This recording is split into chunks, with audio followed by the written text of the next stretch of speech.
O olhar apurado sobre o que acontece no Brasil e no mundo. Começa agora a Análise dos Fatos. Olá, seja bem-vinda, bem-vindo. Mais uma edição do Análise dos Fatos, concentrando o que é notícia no meio do seu dia para você ficar bem informado, bem informada. Neste finalzinho de semana, tem muita gente que já está se preparando para descansar, né? Sexta-feira Santa, feriado de Páscoa. Mas a gente vai seguir por aqui apresentando para vocês os destaques no 107,3 FM e também, já nas plataformas digitais, em formato podcast, para você ouvir em qualquer momento e em qualquer lugar. Vamos aos destaques desta quinta, 6 de abril. Governo Lula articula a proposta para impedir militares da ativa de disputar eleição ou assumir ministério. Ataque à creche em Blumenau. Crianças assassinadas são veladas em clima de desolação. E ainda o alerta de temporal para a Páscoa e o início da vacinação contra a gripe em São Paulo. Análise dos fatos. As crianças que morreram após o ataque à creche de Blumenau são enterradas nesta quinta. Quem traz as informações é o repórter Ítalo Lorré, que está em Santa Catarina. Olá, boa tarde, Carol, boa tarde a todos. Bom, desde a noite de ontem, eu e o repórter fotográfico Otávio Benedito, do Estadão, estamos aqui em Blumenau, Santa Catarina, para acompanhar os desdobramentos de um ataque ocorrido ontem em uma creche da cidade. Um homem de 25 anos invadiu a creche Cantinho do Bom Pastor e assassinou 4 crianças, entre 4 e 7 anos. Outras 5 pessoas ficaram feridas, mas não correm risco de vida, segundo as autoridades. Nesta quinta estão ocorrendo sepultamentos das 4 vítimas fatais, 3 no centro e 1 em uma região mais afastada da cidade. Por volta de 10 da manhã, o menino Bernardo Machado, de 5 anos, foi sepultado aqui no centro, de onde a gente tem acompanhado de perto as movimentações. Logo em seguida, por volta de 11 da manhã, Bernardo da Cunha, de 4 anos, também foi enterrado. Agora, por volta de meio-dia, começou o sepultamento da menina Larissa Toldo, de 7 anos. Enzo Barbosa, de 4, será sepultado em um cemitério mais afastado, com o horário previsto para as 2 da tarde. Só para trazer um detalhe para vocês, um dos sepultamentos que a gente acompanhou, do menino Bernardo da Cunha, a gente ouviu alguns dos tios das vítimas.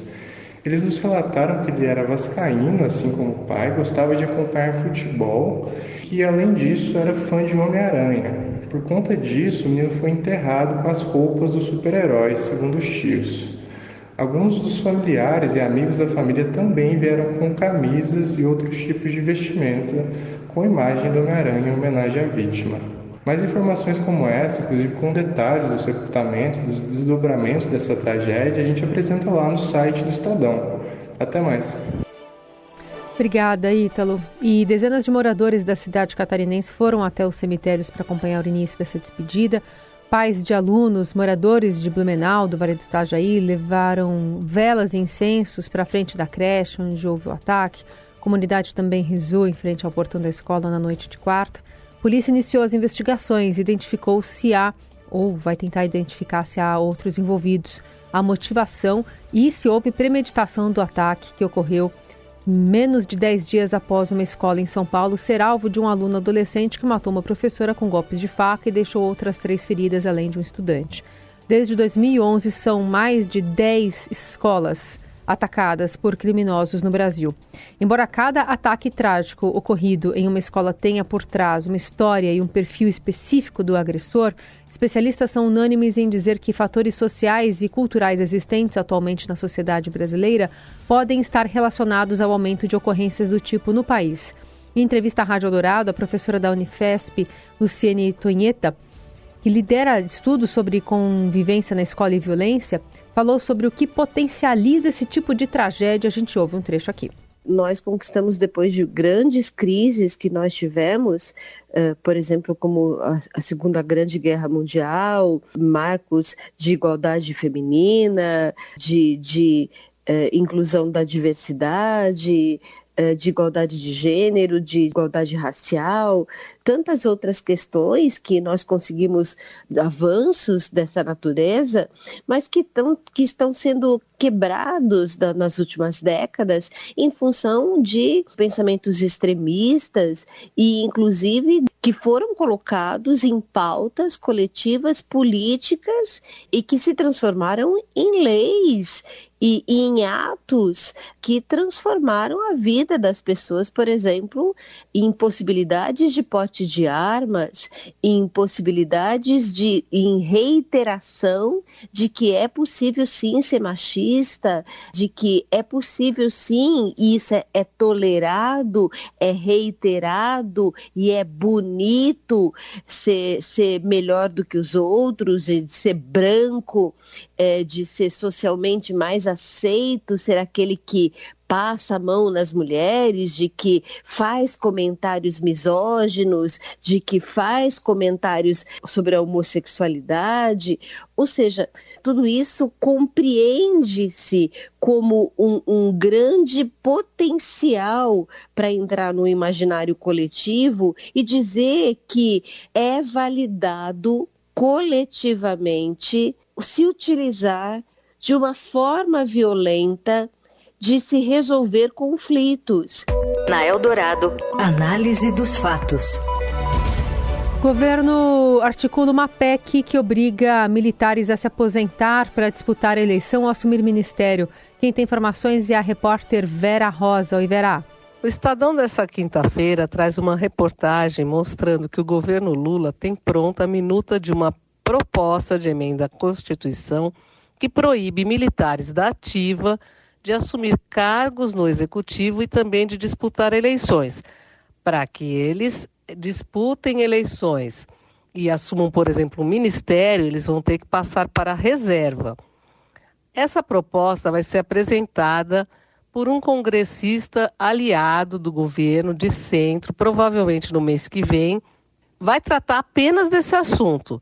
Não vai tratar daquela questão que deputados do PT estão abordando, que é a mudança no artigo 142 da Constituição. O deputado Carlos Zaratini, do PT, e Alencar Santana têm também uma outra proposta de emenda à Constituição, para a qual eles estão coletando assinaturas, que é mudar esse artigo 142, que trata do papel das Forças Armadas, mas é distorcido por bolsonaristas como justificativa para a defesa da intervenção militar. Então, esses dois deputados, com o apoio também do presidente da Comissão de Constituição e Justiça da Câmara, Rui Falcão, acham que é bom retirar essa questão de garantia da lei e da ordem da Constituição, porque eles acham que isso é um retrocesso. Só que o governo não quer abordar esse assunto agora. Acha que isso é uma questão que é um outro confronto com militares que não aceitam retirar da Constituição a garantia da lei e da ordem, operações, de garantia da lei e da ordem, e quer tratar apenas dessa questão dos cargos.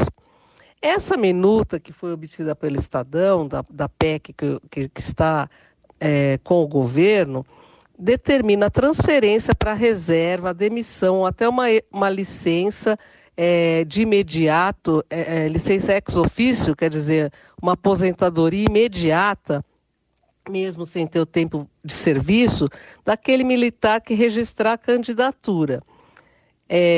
Hoje, a Constituição permite que militares com mais de 10 anos de serviço, por exemplo, retornem às atividades se forem candidatos e perderem as eleições. O ministro da Defesa, José Múcio Monteiro, tem dito que isso é muito ruim para a democracia, porque o militar, quando sai para disputar uma eleição, ele já está sonhando ali com o cargo de se eleger. O Múcio disse o seguinte: você sai, vai para a política e tem sucesso e volta, não é mais nem militar e fica sonhando com uma nova eleição. Então, o que nós queremos é o seguinte: quem for, que seja feliz na política, quem ficar, que seja forte como militar.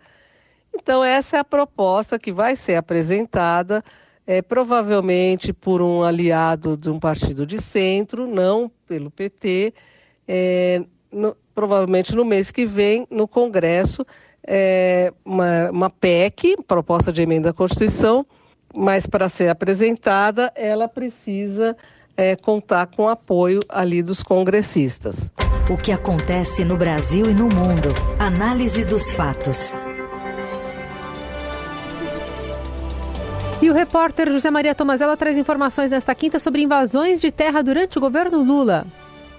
As invasões de terras durante os primeiros 3 meses do governo Lula já superam o total de ocupações durante todo o primeiro ano do governo de Jair Bolsonaro. Desde 1º de janeiro deste ano, foram 16 ocupações, sendo 7 do MST, o Movimento dos Trabalhadores Rurais Sem Terra. Durante os 12 meses do ano de 2019, foram 11 ocupações de terra, segundo o INCRA. As invasões nesse início de governo contrariam o discurso do presidente Lula na campanha. O petista chegou a dizer no ano passado que o MST não ocupava propriedades produtivas.